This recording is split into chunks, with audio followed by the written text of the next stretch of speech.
Look, have you ever noticed how she texts you back instantly at the beginning, every message, every reply, sometimes within seconds of you hitting send? Then slowly, without any explanation, the replies start taking longer, an hour, 2 hours. Sometimes the entire day passes, and the strange part isn't the wait. The strange part is what happens inside you during that wait. A low-level anxiety builds somewhere in your chest. You check your phone more than you should. You replay the last conversation in your head trying to figure out if you said something wrong, if something changed, if you did something. And then ping, her reply, casual, warm, like no time passed at all. And what do you feel? Relief, but not just relief. Something that feels almost like intensity. Like this connection suddenly matters more than it did an hour ago. It feels strange. But it's not random. It's not a coincidence. It's psychology. Or think about this. You're in a comfortable place with a woman. Things are going well, you feel settled, secure. Then out of nowhere she casually mentions another man, just a name, just a story. Oh, this guy I know, or my ex texted me last night, which was kind of weird. And just like that, your settled feeling is gone. The questions start. Where do I stand? What does this mean? Does she still think about him? You didn't ask for those questions. They arrived on their own, and you started working to answer them. Or this one, she's warm today, texting first. Laughing, present, electric. The energy is good and you feel it. Tomorrow, silence, short replies. Something is off, but she won't say what. And instead of pulling back, what do? You lean in harder. You reach toward the warmth that was there yesterday. Why do these patterns pull at you so deeply, even when you can see them happening? Because you don't have names for them. You feel the effect, but you can't identify the cause. And a man who can't name what is happening to him cannot protect himself from it. Today, that changes. In this video, I'm going to break down 7 dark psychology tricks women use without realizing they're using them. The hidden emotional tactics behind texting behavior, jealousy triggers, push-pull dynamics, emotional testing, social media games, validation loops, and the withdrawal of warmth. These are not evil strategies women designed in secret meetings. They are patterns shaped by evolution, social conditioning, and years of emotional experience, running entirely below conscious awareness, but they work. And the men who don't understand them stay confused, anxious, and chasing without knowing why. By the end of this video, you will see exactly what is happening. And more importantly, you will understand what it reveals about you when these patterns affect you deeply. Let's begin. Before the first trick, I want to say something clearly. This video is not a manipulation manual. It is not a guide to playing games back. If you walk away from this thinking, now I know how to win the game, you have completely missed the point. No. The purpose of understanding dark psychology is not to weaponize it. It is to stop being weaponized by it. There is a difference between a man who sees these patterns and uses them to hurt people, and a man who sees these patterns and uses that awareness to stay grounded, calm, and secure in himself. The second man is not cold, he is not calculating, he is simply not reactive, he is not easy to destabilize. And paradoxically, that groundedness is exactly what creates lasting, genuine attraction. Think about it. A fish doesn't know it's in water. It can't change how water affects it because it cannot see the water. But the moment it could see the water, everything would be different. The same pressure, the same current, the same environment, but a completely different relationship to all of it. These 7 patterns are the water. Let's make them visible, the first trick. And it is the most common one you will encounter. In the early stages of interest, she replies fast. Every message gets a quick response. Sometimes you can see the typing bubble appear within seconds of hitting send. It feels like engagement. It feels like presence. It feels like she's genuinely there. Then, without any explanation, without any change in warmth, it shifts. The replies slow down. An hour, 2 hours. Sometimes the next morning, casual and warm, responding to something you said the night before as if no time passed at all. Here is the psychology behind this. It's called variable reinforcement. And it is the exact same mechanism that makes gambling addictive. When a reward arrives on a predictable, consistent schedule, your brain adapts to it. It expects it. The emotional power of the reward fades. You stop feeling it as intensely. But when a reward arrives randomly, sometimes fast, sometimes slow, sometimes with a long, unexplained gap, your brain cannot form a stable expectation. so it stays in a state of heightened alertness, checking, monitoring, waiting. And when the reward finally arrives, the relief is disproportionately powerful. Her late reply doesn't just deliver information. It delivers a small, concentrated hit of emotional relief, and your brain begins to associate that relief with her. You are being slowly conditioned to find her presence intensely satisfying, not because she is extraordinary, but because the pattern of her availability is training your nervous system. Now, and this is important, she is almost never consciously designing this. In the beginning, she replies fast because she is genuinely excited. Then, as the dynamic shifts, as she begins receiving more attention than she is giving, she naturally slows down. She has other things happening, she is less anxious. And she notices, maybe without even nomming it, that slower responses seem to make you slightly more eager. The behavior gets reinforced. It becomes pattern. It becomes instinct. The first sign men almost always miss is the inconsistency of the delay. It is not that she is always slow. It is that she is unpredictably slow. If she was consistently slow, you would adapt. Unpredictability is the mechanism. Watch for that. When something urgent happens, when she genuinely needs something, the replies come instantly. The speed of her response always tells you the truth about her emotional state. The second sign is what she attaches to the delayed reply. Does she come back warm, playful, as if the gap never happened? That warmth after the gap is not accidental. It is the reward half of the variable reinforcement cycle. The gap creates the tension. The warmth releases it, and your brain records the experience as deeply positive. What do you do with this awareness? Not play the same game back. No, simply notice your internal reaction. When you feel anxiety building because she hasn't replied, that anxiety is information about your own emotional investment. A man who is genuinely secure in his own life, his own purpose, his own value doesn't spiral during a text gap. He's busy, he's living. He replies when she does and moves on with his day. The moment you stop needing the reply is the moment the game loses its power over you. The second trick. She doesn't say, "I'm trying to make you jealous." She would deny it if you asked. And she would be mostly telling the truth because this move operates almost entirely on instinct. Here is how it works. At some point, when things feel stable, when you feel comfortable, she will casually mention another man. It might be an old friend, an ex, a coworker, a guy who texted her. The mention is always casual, never dramatic. She is not announcing competition. She is simply mentioning someone with just enough detail to create a question mark in your mind. This guy I used to date messaged me last night out of nowhere. My coworker keeps offering to help me with my car, which is kind of him, I guess. My friend from uni, the one who always had a thing for me, he's visiting next month. And what happens inside you, even if you say nothing, even if you respond calmly, something shifts internally. A small activation, a heightened alertness, a quiet need to reassert your position. And you find yourself being slightly more attentive, slightly more present, slightly more there. This is evolutionary psychology, not manipulation strategy. Women who could activate this response in men, who could prevent them from drifting into complacency, historically had better outcomes in securing investment and attention. The behavior was selected across thousands of years of human experience. It is built in. Another truth. There is also a genuine emotional motivation behind this. Most women are not thinking, "I will make him jealous now." They are thinking, consciously or not, "I want to know if he still cares. I want to see if I still matter to him."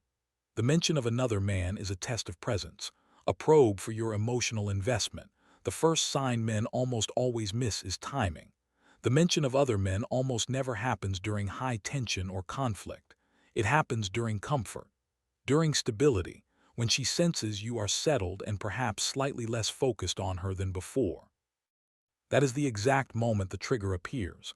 The second sign is that she watches your reaction closely, even if she appears casual.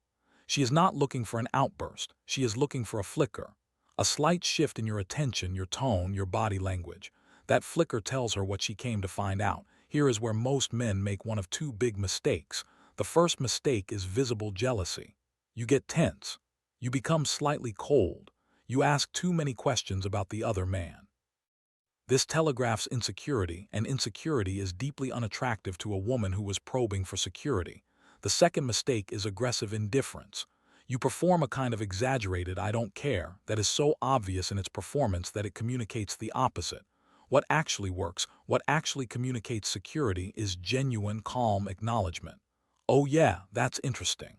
And then you genuinely move on. No performance. No tension. Just a man who is so grounded in his own value that the information simply doesn't destabilize him. Because here is what she is actually looking for. A man who doesn't need to compete because he already knows where he stands. That is the answer she wants. Give it to her through behavior, not words, the third trick. And this one is the most emotionally exhausting one on the list. One day she is fully present, warm, texting first, laughing easily, engaged in everything you say. The energy is electric and you feel it.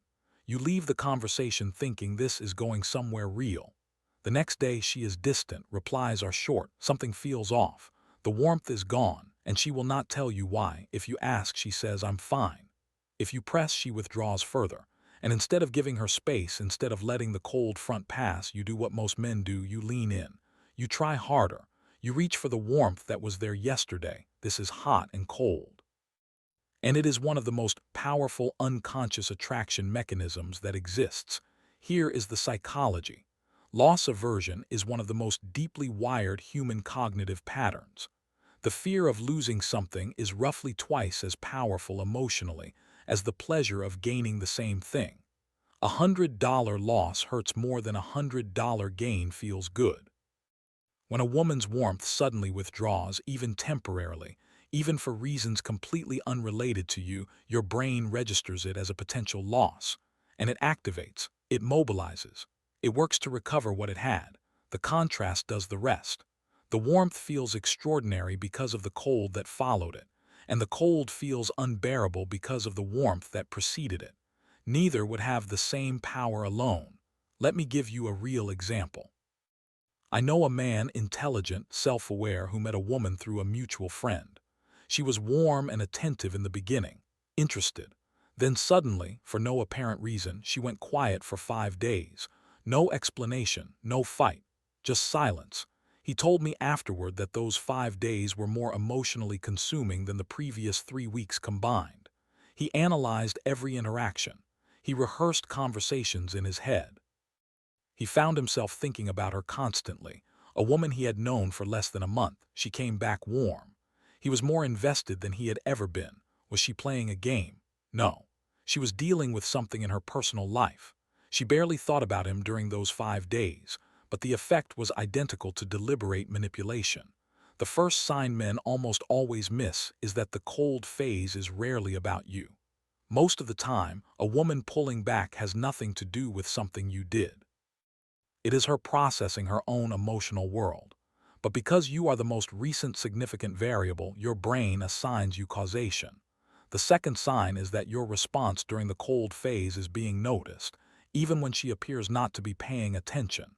If you become anxious, needy, or overreaching, she feels it, even through text, even through subtle shifts in your communication frequency. And what she feels is not attraction.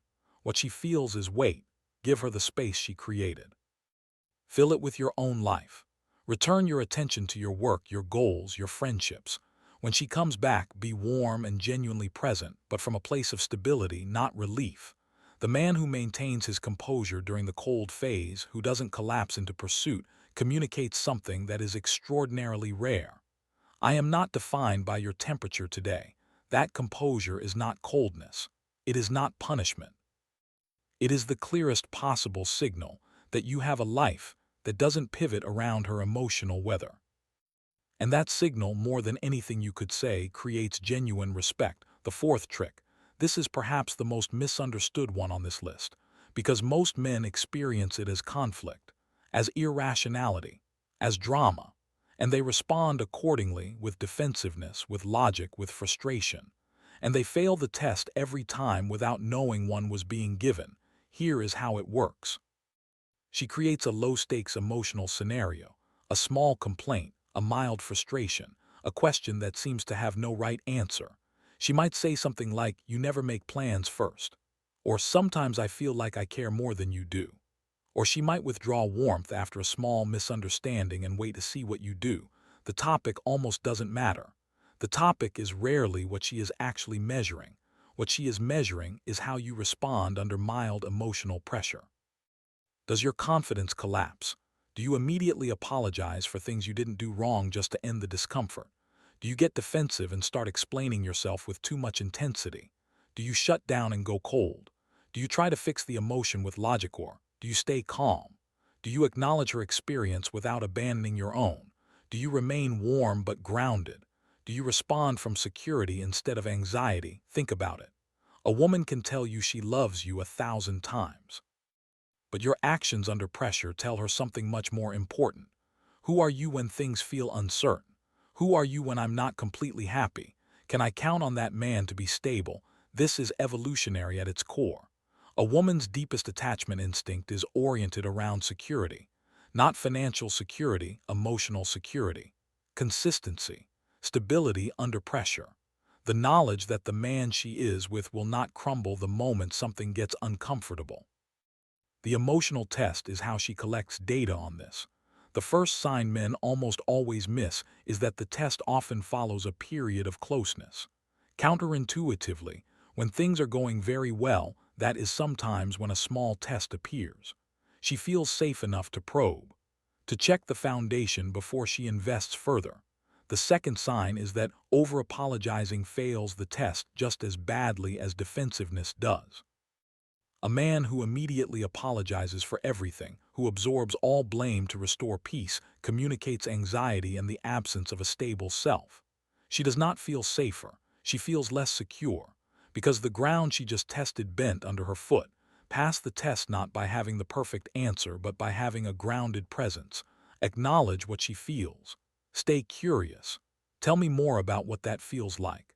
But don't abandon your own position under pressure. If you did something wrong, own it specifically and directly. If you didn't hold your ground with warmth, I understand you feel that way. I see it differently and I want to explain why, but I also want to hear yours. That sentence is not combative. It is not defensive. It is the voice of a man who has a self, and that self is secure enough to engage without collapsing. That is what passes the test, the fifth trick. And in the modern era, this one is everywhere. She posts a photo. But the photo is not random. It is designed, even if the design is entirely unconscious. It might be a night out with friends, dressed well, looking genuinely happy, posted precisely when the dynamic between you has been slightly cold. It might be a photo that shows her social world is rich and active, that she is not sitting at home waiting. It might be a story or a caption that sounds general but is oddly specific in a way that only you would understand.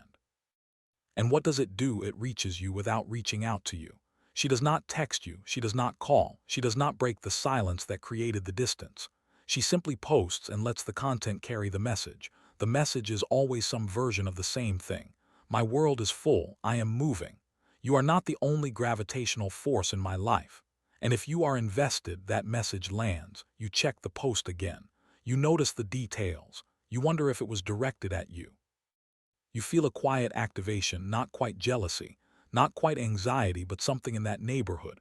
And you find yourself thinking about her again, or reaching out, or paying closer attention to her online presence than you did an hour ago. The psychology here connects to scarcity. Think of diamonds and rocks. Diamonds are valuable not because they are objectively superior to all other stones, but because they are rare. Scarcity creates perceived value. Her social media signal is a scarcity message.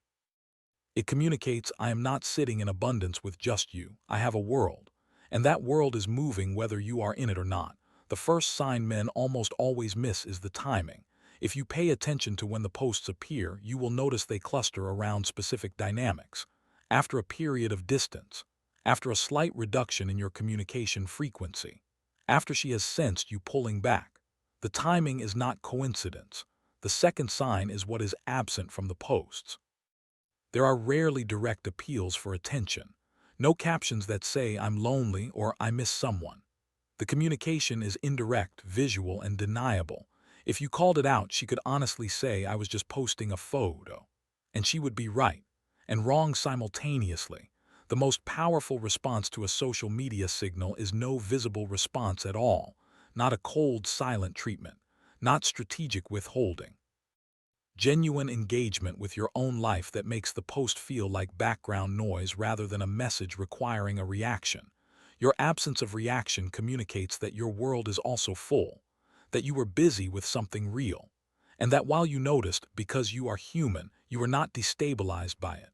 Let her wonder what you were doing. That question mark in her mind is worth far more than any reply you could send. The sixth trick. And this one is subtle. This one you might not even recognize as it is happening to you. Here is how it works. She makes a comment, sometimes offhand, sometimes more deliberate, that creates a small sense of doubt in your mind about how she sees you. It might be a comparison to another man. He was so confident it was almost intimidating. It might be a slightly lukewarm response to something you were clearly proud of. It might be a hesitation, a delay in enthusiasm, a "that's nice" where you expected more. And what do? You try to prove yourself. You lean into the areas where you sensed hesitation. You look for her approval, sometimes consciously, sometimes without realizing it, and you feel a quiet satisfaction when you get it. That satisfaction is the loop. And once it starts running, it is very difficult to exit, because now your emotional state has become partially dependent on her assessment of you. Her approval feels like a reward. Her hesitation feels like a signal to work harder. And you are investing more and more of your emotional energy into maintaining and improving her opinion of you. She may not have designed this. She may simply be a woman who does not give approval easily, whose enthusiasm is restrained by nature, by experience, or by emotional self-protection. But the effect is the same as if it was deliberate. Here is the real truth about validation loops. They reveal something important about the man caught in them, not the woman creating them. A man who is deeply grounded in his own self-worth does not need external validation to feel stable. He can receive her approval warmly when it comes. He can register her hesitation calmly when it doesn't. Neither moves the foundation. But a man who is still building his sense of self from the outside, who relies on others' opinions to tell him whether he is enough, is wide open to a validation loop. And he will work hard for that approval without recognizing it as work. The first sign men almost always miss is that they are performing. If you notice that you are doing, saying, or presenting things with one eye on her reaction, you are in the loop. Genuine confidence doesn't perform. It simply exists. The second sign is that her approval, when it comes, only satisfies you briefly. The relief is real but temporary, because the approval came from her, and tomorrow you will need it again. That is the loop. That is what keeps you cycling back. Build your self-approval from the inside. Not through affirmations or false confidence, through actions that you are genuinely proud of, independent of whether she notices them. When your approval of yourself is solid, her hesitation becomes interesting rather than threatening. You become curious about her perspective without being dependent on it. Your absence of needing her validation, more than any charm or skill or strategy, is what creates genuine, lasting attraction. Because the strongest position in any relationship is not needing someone to tell you that you are enough, the seventh trick, and in my opinion the most powerful one on this list, because it uses something you already gave her against you, not maliciously, but effectively. Here is how it works. At some point in your connection, she gave you her genuine warmth, her full presence, her laughter that felt real and not performed, her attention that made you feel seen. And it felt extraordinary not because warmth is rare in the world, but because her warmth in that specific dynamic had become something you valued. Then she withdraws it. Not forever. Not with anger or cruelty. She simply becomes slightly less warm, slightly less present. Not cold, just not quite there in the way she was. And you feel it immediately. Like a light dimming. Like the temperature in a room dropping by a few degrees. And what does that feeling activate in you? The desire to recover what was there before. This is the psychology of reference point loss. Once you have experienced a particular level of warmth, your emotional baseline recalibrates around it.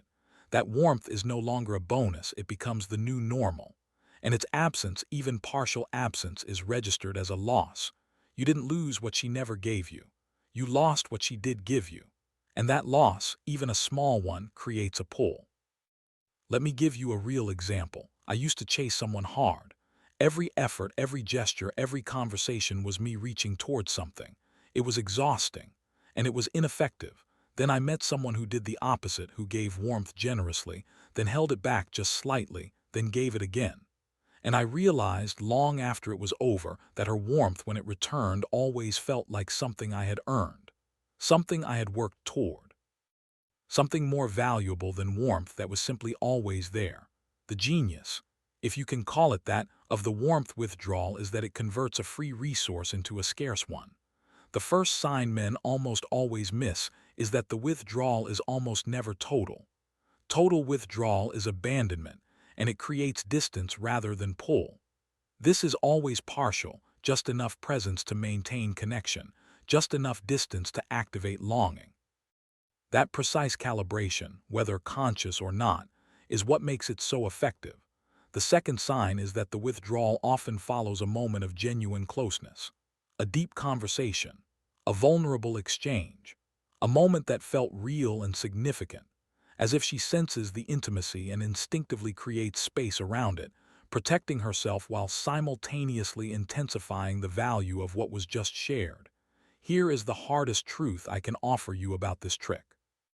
The men who are most affected by the withdrawal of warmth are the men who are not generating their own warmth internally.